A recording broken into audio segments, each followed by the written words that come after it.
अस्सलामु अलैकुम। BBC 11 headlines news के साथ मैं मोहम्मद उमर मलिक। सबसे पहले नज़र डालते हैं दिन भर की अहम खबरों पर। चीफ जस्टिस ऑफ पाकिस्तान ने सीनियर सहाफ़ी अरशद शरीफ के कीनिया में कत्ल के मामले का आज खुद नोटिस ले लिया। तफसीलात के मुताबिक सुप्रीम कोर्ट ऑफ पाकिस्तान के चीफ जस्टिस उमरता बंदयाल ने अरशद शरीफ के कत्ल का आज खुद नोटिस लेते हुए सेक्रेटरी दाखिला, सेक्रेटरी इंफॉर्मेशन, सेक्रेटरी खारजा, DGIB, DGFIA को आज ही तलब कर लिया है। वज़ीर-ए-आज़म शहबाज शरीफ ने सीनियर सहाफ़ी अरशद शरीफ के कत्ल पर सुप्रीम कोर्ट की जानिब से खुद नोटिस लिए जाने का खैर मकदम किया है। समाजी राब्ते की वेबसाइट ट्विटर पर जारी बयान में वज़ीर-ए-आज़म ने कहा कि मैंने पहले ही चीफ जस्टिस ऑफ पाकिस्तान को अरशद शरीफ के कत्ल के वाक़े की तहकीकात के लिए जुडिशल कमीशन तश्कील देने के लिए ख़त लिख दिया था। Chief of army staff general Syed Asim Munir ने कहा है कि किसी को दहशत गर्दी के खिलाफ जंग में अब तक की मेहनत से हासिल होने वाली कामयाबियों को रोकने की इजाज़त नहीं दी जाएगी। पाक फौज के शोबा ताल्लुकात MI SPR की जानिब से जारी अलामिया के मुताबिक चीफ ऑफ आर्मी स्टाफ ने वादी तेरा और ज़िला खैबर का दौरा किया, जहाँ इन्होंने पाक अफगान सरहद पर तैनात फौजी जवानों के साथ दिन गुजारा।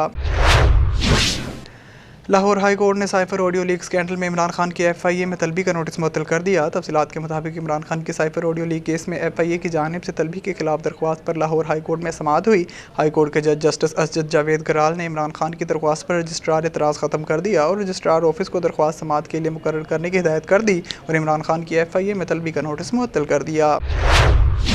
PTI रहनुमा आज़म सवाती के खिलाफ दर्ज मुकदमात ख़त्म करने के लिए बलूचिस्तान हाई कोर्ट में दरख्वास्त दायर कर दी गई। तफसीलात के मुताबिक बलूचिस्तान में दर्ज मुकदमात में खात्मे के लिए अदालत आलिया में दरख्वास्त सेनेटर आज़म सवाती के बेटे उस्मान सवाती की जानिब से गुज़िश्ता रोज़ दायर की गई है। वज़ारत ख़ज़ाना ने मुल्क को दरपेश मुआशी बहरान के बाइस रवां माली साल की तरक्याती बजट में 350 अरब रुपये की कटौती करने की तजावीज़ का जायज़ा लेना शुरू कर दिया है। ताहम वज़ारत मनसूबाबंदी की तरफ से इतने बड़े पैमाने पर तरक्याती बजट में कटौती की तजवीज़ की मुखालफत की जा रही है।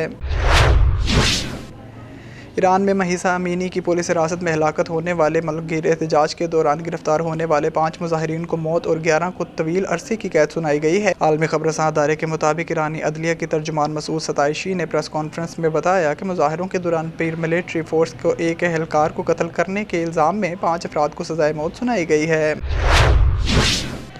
इंटरनेशनल क्रिकेट काउंसिल ICC ने इंग्लैंड के 2 खिलाड़ियों और एक पाकिस्तानी खिलाड़ी को नवंबर 2022 के men's player of the month award के लिए शॉर्टलिस्ट कर लिया है। इंग्लिश क्रिकेट टीम को T20 वर्ल्ड कप जितवाने वाले कप्तान जोस बटलर को भारत जैसी मजबूत साइड के खिलाफ सेमीफाइनल में 49 गेंदों पर 80 रन बनाने और एलेक्स हेल्स के साथ 170 से ज़ायद इनिंग्स की ओपनिंग शराकतदारी करने पर नामजद किया गया है।